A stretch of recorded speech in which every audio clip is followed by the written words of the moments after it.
So Ohtani, 0 for 22 with 11 strikeouts with nobody on base, 17 for his last 20 with runners in scoring position. Can you explain that, like approach to hitting or what happens and that sort of stuff, Vinny?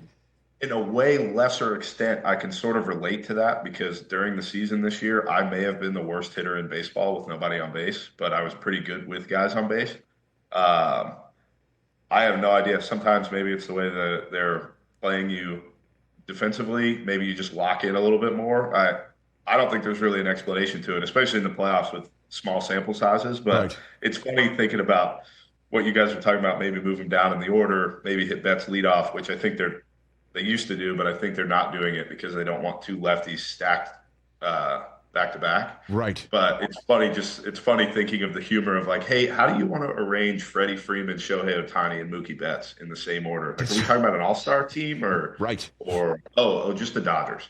Right. And so you do, I guess, lock in a little bit more knowing that there's ducks on the pond as opposed to being up at the plate and nobody on base. Like that actually does occur when you're in a batter's box sometimes? Well, there's a few things that happen too. Pitchers tend to pitch more towards the report when there's runners in scoring position, where if you're Ohtani, like if you're one of the better hitters in the lineup, they're going to mix things up with nobody on base. But typically when pitchers get their backed up against the wall, they're going to throw what they like to throw more. So that could play a piece of it just in terms of scouting. It looked like last night, specifically, they were attacking him with down and in sliders or sweepers. And then they went up in the zone a little bit, and he got that massive home run to right field. So it could just be pitchers are executing a little bit more, and maybe they're getting a little bit more tense with guys on base with him. Chris Brockman is chiming in. Unfortunately, he has internet connection over there. Working. Hey, Vinny, what's up, man? Good to see you. I got your splits. You are correct. With the bases empty, you hit 199 this year. But everything else was fantastic. With a runner at first, 309. First and second, 400. First and third, 600. 600? What?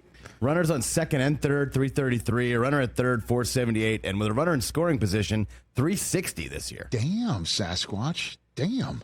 Yeah, it was a very strange year. Apparently, if you just put somebody on base, I can get a hit. But if there's nobody on, I might as well just go up there with no bat in 2024. So try to change that to 2025 and just be good all the time. Unbelievable. And I've got a bona fide major league hitter I'm talking to right now. When you see Ohtani hit one as high and deep as he did last night, what do you think when you see him homer like that? Bobby texted me last night and he just said 115.9 at a 37-degree angle works every single time, and he's correct.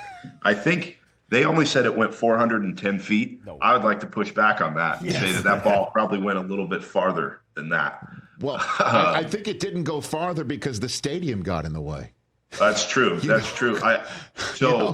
Just playing first base too, knowing when Ohtani's at the plate, it's not the most comforting feeling knowing that he's got 115.9 in the tank at any given time, and that can just be right at you, which is not. And he's fast too. He's actually beat me to first base before on a ground ball to me at first. Not my proudest moment, but it did happen.